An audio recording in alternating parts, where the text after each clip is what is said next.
துயரச் சம்பவம் தொடர்பாக தவேக தலைவர் விஜய் வீடியோ வெளியிட்டு பேசியுள்ளார். அதில் தனது வாழ்க்கையில் இப்படி ஒரு வலிமிகுந்த நேரத்தை சந்திப்பேன் என எதிர்பார்க்கவில்லை என தெரிவித்துள்ளார்.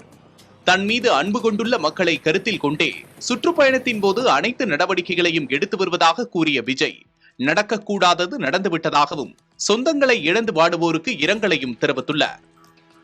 என் லைஃப்ல இந்த மாதிரி ஒரு பெயின்ஃபுல்லான ஒரு சிச்சுவேஷனை நான் ஃபேஸ் பண்ணதே கிடையாது. மனசு முழுக்க வலி மட்டும்தான். இந்த சுற்றுப்பயணத்தில் என்னென்ன மக்கள் பார்க்க வராங்க, அதுக்கு ஒரே ஒரு காரணம் தான், அவங்க என் மேலே வச்சிருக்கிற அன்பும் பாசம். அந்த அன்புக்கும் பாசத்துக்கும் நான் எப்பவும் கடமைப்பட்டிருக்கிறேன். கரூர் சம்பவத்தில் பாதிக்கப்பட்ட அனைவரையும் விரைவில் சந்திக்கவிருப்பதாக தெரிவித்த விஜய், சூழலை புரிந்து கொண்டு தங்களுக்கு ஆதரவாக பேசிய அரசியல் கட்சி தலைவர்கள், நிர்வாகிகளுக்கு நன்றி தெரிவித்துக் கொண்டார். தொடர்ந்து பேசிய விஜய், இதுவரை 5 இடங்களுக்கு பரப்புரைக்கு சென்றிருப்பதாகவும், ஆனால் கரூரில் மட்டும் ஏன் இப்படி நடந்தது எனவும் வினவியுள்ளார். மக்களுக்கு அனைத்து உண்மைகளும் தெரியும் என்றும் விரைவில் உண்மைகள் வெளியே வரும் எனவும் விஜய் குறிப்பிட்டார். கிட்டத்தட்ட ஒரு 5 மாவட்டத்துக்கு பிரச்சாரத்துக்கு போனோம்.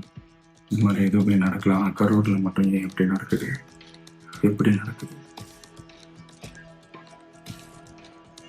மக்களுக்கு எல்லா உண்மையும் தெரியும், மக்கள் எல்லாத்தையும் பார்த்துக்கிட்டு இருக்கிறாங்க. தன்னை பழிவாங்கும் எண்ணத்தில் தனது தொண்டர்கள் மீது கை வைக்க வேண்டாம் என முதல்வரை குறிப்பிட்டு நேரடியாக பேசிய விஜய், தனது வீடு அல்லது அலுவலகத்தில்தான் இருப்பேன் எனவும் தன்னை என்ன வேண்டுமானாலும் செய்து கொள்ளுமாறும் கூறினார்.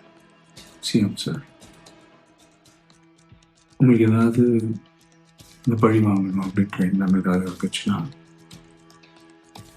என்ன வேணாலும் பண்ணுங்க, அவங்க மேல கை வைக்காது. நான் ஒன்று வீட்டில் இருப்பேன், இல்லை நான் ஆஃபீஸில், என்ன வேணாலும் செய்யும். தனது அரசியல் பயணம் இன்னும் வலிமையுடனும் தைரியத்துடனும் தொடரும் என கூறிய விஜய், பதற்றமான சூழலை மேலும் அதிகரிக்க வேண்டாம் என்ற எண்ணத்துடனேயே கரூருக்கு உடனடியாக செல்லவில்லை என்றும் கூறினார்.